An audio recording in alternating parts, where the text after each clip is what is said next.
Tidak sedikit yang menganggap bahwa sex education ialah pembahasan yang terlalu kebarat-baratan, sehingga masyarakat kita yang masih kental dengan tradisi ketimuran merasa asing dengan hal ini. Tapi siapa sangka masyarakat Indonesia di daerah timur, khususnya masyarakat Bugis Makassar, ternyata telah memiliki kitab panduan berhubungan suami istri sejak lama.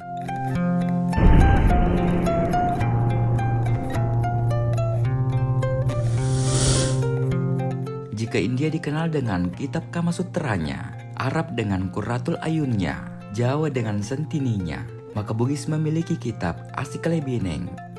Asiklebeneng merupakan kata yang diambil dari bahasa Bugis. Secara harfiah, Asiklebeneng berasal dari dua kata, yaitu lai yang berarti laki-laki atau suami, dan bineng atau bene yang berarti perempuan atau istri. Apabila diartikan secara keseluruhan, Asiklebeneng berarti cara berhubungan suami istri, sedangkan dalam bahasa Makassar disebut Pasikalabiniang. Pada dasarnya, kitab ini berisi tentang tuntunan hubungan suami istri yang diatur dalam budaya Bugis Makassar yang kental dengan nilai-nilai keislaman. Pada hakikatnya, kitab ini merupakan tuntunan masyarakat Bugis Makassar untuk membangun rumah tangganya, meliputi tata cara hubungan seksual yang baik antara suami istri, teknik-teknik yang dilakukan sebelum dan sesudah berhubungan badan, teknik berhubungan badan untuk menentukan jenis kelamin anak, waktu-waktu yang baik atau buruk untuk berhubungan, serta mantra-mantra dan doa-doa yang dibaca saat sebelum dan sesudah berhubungan. Pada awalnya, Asiklebeneng ini hanyalah sebuah pembelajaran eksklusif yang diajarkan secara turun-temurun dan dikhususkan kepada para bangsawan Bugis Makassar saja. Manuskripnya tersebar di berbagai daerah di Sulawesi Selatan dan tidak utuh. Oleh karena itu, pengarang aslinya belum dapat diketahui secara pasti. Kemudian Muhli Sadrawi yang merupakan seorang filolog dari Universitas Hasanuddin mengumpulkan manuskrip-manuskrip tersebut untuk diterjemahkan lalu diterbitkan menjadi sebuah buku pada tahun 2009. Buku itu diberi judul Asiklebeneng, Kitab Persetubuhan Bugis. Di dalam bukunya, Muhli Sadrawi menjelaskan bahwa referensi utama yang ia gunakan adalah 44 manuskrip beraksara Lontera yang ia kumpulkan sejak tahun 1997. Manuskrip-manuskrip ini ditulis dengan aksara Lontera yang berbeda-beda. Di antaranya, ada 28 manuskrip yang ditulis dengan aksara Lontera Bugis dan 16 manuskrip ditulis dengan aksara Lontera Makassar. Aksara yang digunakan pun bermacam-macam, yaitu Sulapa-Apa, Jangan-Jangan, dan Serang. Karena konten Asiklebeneng ini memadukan unsur budaya Bugis Makassar dengan nuansa keislaman yang sangat kental. Naskah ini diperkirakan berasal dari abad ke-17, di mana tasawuf Islam tengah berkembang pesat di kalangan Bugis Makassar. Pada masa itu, tasawuf juga mengajarkan aspek-aspek seksualitas hingga ke derajat pemahaman seksual yang paling tinggi, yaitu spiritual sex. Menurut Muhli Sadrawi, seks dalam naskah Asiklebeneng tidak hanya sebagai aktivitas biologis saja. Konteksnya ini telah menjadi bagian dari sistem sosial Bugis Makassar yang didasari nilai-nilai Islam.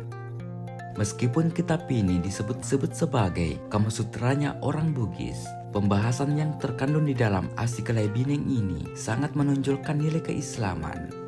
Dapat dilihat dari bagaimana kitab ini menganjurkan untuk mengucapkan basmalah dan berwudu sebelum berhubungan.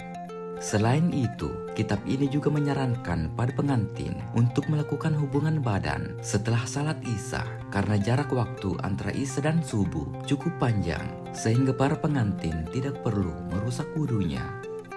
Dalam kitab ini juga disebutkan bagaimana Sayyidina Ali memperlakukan istrinya, Fatimah, ketika hendak berhubungan. Sang pria disebut sebagai Ali, sahabat Rasulullah SAW, dan sang perempuan disebut sebagai Fatimah, putri Rasulullah SAW.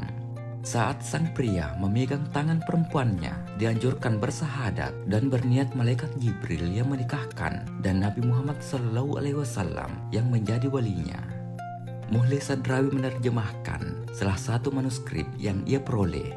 Inilah pengetahuan dari Baginda Ali ketika hendak berhubungan dengan Fatimah. Malam Jumat, ia mencium ubun-ubun sebab disitulah maninya berada. Sabtu ia mencium kepalanya sebab disitulah maninya berada. Malam Ahad, Ali mencium mata Fatimah sebab disitulah maninya berada. Malam Senin, diciuminya perantara keningnya. Dalam Asiklai Bineng, titik pusat rangsangan tertinggi pada perempuan disebut mani. Kitab ini banyak menjelaskan tentang titik-titik rangsangan pada perempuan dan siklus perubahannya yang sesuai dengan siklus menstruasi.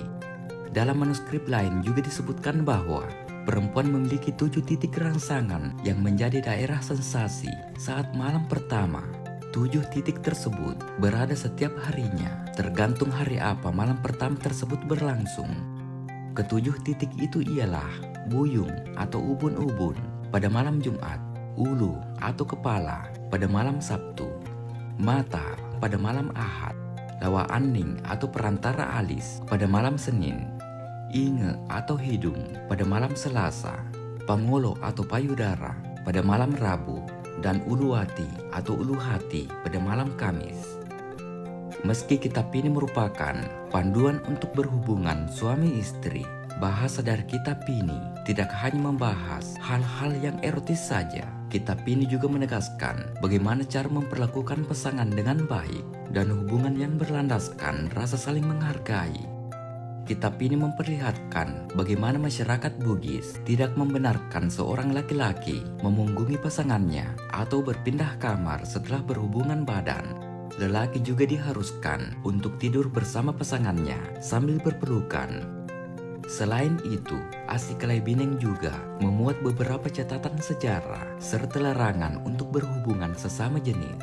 Orang-orang yang berani melanggar aturan itu akan diberi hukuman berupa pengusiran dari kampung atau diarak ke lautan lepas, kemudian ditenggelamkan. Menurut catatan sejarah, sanksi ini juga diberlakukan untuk orang yang suka berburu kepuasan seksual. Dalam riwayatnya, salah satu raja yang menerima hukuman ini ialah Raja Bone La Inca. Raja ini kerap melampiaskan nafsunya dengan merebut istri rakyatnya. Hal ini mengundang kemarahan rakyat sehingga sang raja dibunuh dengan cara ditumbuk dadanya. Wallahu a'lam bishawab. Mungkin cukup untuk konten kali ini membahas tentang mengenal kitab Asiklai Bineng, kitab persetubuhan Bugis. Semoga bermanfaat. Jika ada kesalahan mohon dimaafkan. Tetap ikuti konten-konten kami selanjutnya di channel Mungkar. Mari berwisata sejarah dan budaya. Wassalamualaikum warahmatullahi wabarakatuh.